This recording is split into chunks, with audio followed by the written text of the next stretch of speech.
Video বনাবার কারণ এটা যে যে ରେଣୁକା ଦାସର ଭିଡ଼ିଓ ଭାଇରାଲ୍ ହେଉଛି। ପ୍ରତ୍ୟେକ ଭିଡ଼ିଓ ଥି ମୋର୍ ନା ଦିଆଯାଉଛି, ମୋର୍ ଫଟୋ ଦିଆଯାଉଛି। ଆପଣମାନଙ୍କୁ ମୁଁ ଅନୁରୋଧ କରୁଛେ ମୋର୍ ଫଟୋ ଆରୁ ମୋର୍ ନା ସେଠି ମେନସନ୍ ନାଇଁ କରୁନ୍। ସମସ୍ତଙ୍କୁ ମୁଁ ଅନୁରୋଧ କରୁଛେ ୟୁଟ୍ୟୁବ୍ ଭାଇମାନଙ୍କୁ, ଯଦି କଥା ଫିରି ସମସ୍ତେ ଯଦି ନାଇଁ ଶୁଣିବେ କି ଫେରେ ଯଦି ଫଟୋ ଛାଡ଼ିବେ ବେଲେ ମୁଇଁ ଆଇନ୍ର ସାହାରା ନେମି। ଯଦି କିଛି ଭୁଲ କରିଥିମି ବେଲେ ବି ମୋତେ କ୍ଷମା କରିବେ।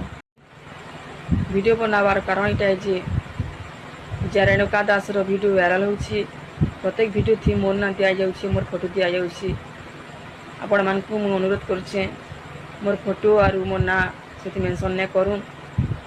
ସମସ୍ତଙ୍କୁ ମୁଁ ଅନୁରୋଧ କରୁଛେ ୟୁଟ୍ୟୁବ୍ ଭାଇମାନଙ୍କୁ, ଯଦି କଥା ଫିରି ସମସ୍ତେ ଯଦି ନାଇଁ ଶୁଣିବେ କି ଫେରେ ଯଦି ଫଟୋ ଛାଡ଼ିବେ ବେଲେ ମୁଇଁ ଆଇନ୍ର ସାହାରା ନେମି। ଯଦି କିଛି ଭୁଲ କରିଥିମି ବେଲେ ବି ମୋତେ କ୍ଷମା କରିବେ।